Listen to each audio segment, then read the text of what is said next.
Hi there everybody, my name's Adam Bushnell and this is Belle the dog. Now the story I'm going to tell you today is a story that Belle has heard before, so she's off. It's the story about this character here, which is the big bad wolf.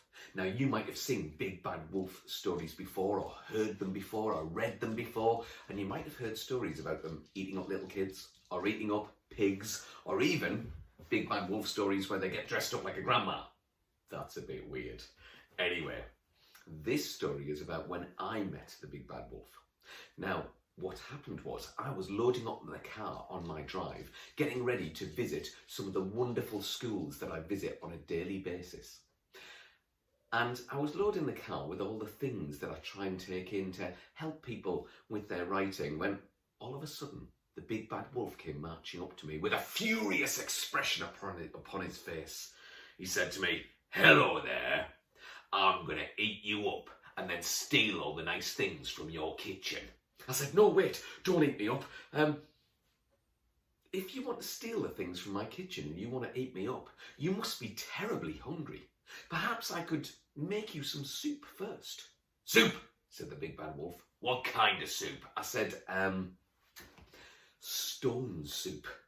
"Stone soup?" said the big bad wolf. "That sounds disgusting." I said, No, it's quite delicious. I promise you. Come on, have some soup and then you can eat me and steal the things from my kitchen."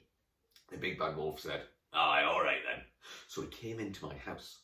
I took this stone, I put it in a great big saucepan. I filled the saucepan with water. When the water was bubbling and the water was boiling, I took a spoon and gave some to the wolf. He said, "Well, it just tastes like hot water." I said, I forgot to put the salt and pepper in. So I put in some salt, I put in some pepper, I stirred it all up, and then I took a spoon, I gave it to the wolf, and the wolf went, he said, "Well, now it just tastes like salty water." I said, "Oh, silly me, I forgot to put in the potatoes. While I put in the potatoes, would you mind maybe doing the washing up and putting the dishes away in the cupboard?" The big bad wolf said, "Right." So I peeled the potatoes, I chopped them up, I put them in the soup, then I stirred it all up, and I took a spoon and I gave it to the wolf, and the wolf went, "Well, now it just tastes like taters." He said, "Oh, that's because I forgot to put the carrots in. While I put the carrots in, would you mind maybe sweeping the floors of the house?" "Right," said the wolf, and he began sweeping up. So I peeled the carrots, I chopped the carrots, I put them in the soup, I stirred it all up, and when the big bad wolf had finished sweeping the floors, I took a spoon, gave it to the wolf, and the wolf went, he said, "Well, it tastes all right, I've had better." I said, I forgot to put the onions in. While I put the onions in, would you mind maybe going upstairs and cleaning the toilet?"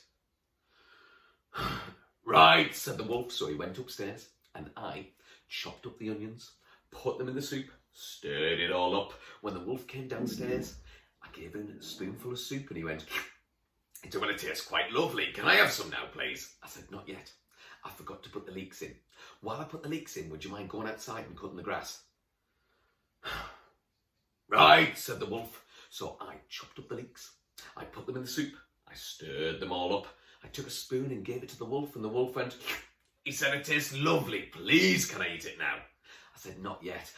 My TV's not been working. Would you mind climbing on the roof and seeing if you can fix the aerial, please?"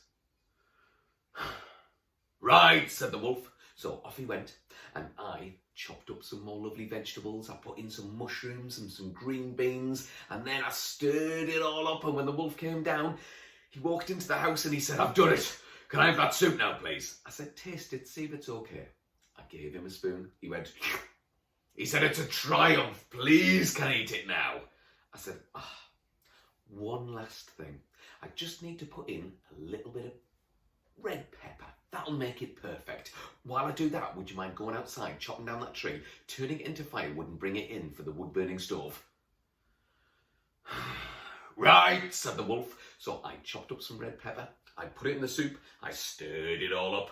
When the wolf came inside with armloads of logs for the fire, he put them down, I gave him some soup, and he went, he said, "It's an absolute triumph. Please, can I eat it up now?" I said, "Yes, you can." So he took the saucepan and he went, he gobbled it all up until all that was left was that stone rattling at the bottom of the saucepan. He said, "Oh, that was lovely." I said, "Are you going to eat me up now?" He said, "I couldn't eat another thing." I said, "Are you going to steal all the things from my kitchen?" He said, "All I need to steal is that stone." And he snatched it out of my hand and ran off out up the street. And I thought to myself, you big, daft wolf. It wasn't the stone that made the lovely soup, it was all those lovely vegetables. I tricked you. Nay, nay, nay, nay, nay. And I haven't seen the big bad wolf since. And if you see him, maybe you could play a trick on him as well. I hope you like that story, and I hope to see you again soon. Bye for now.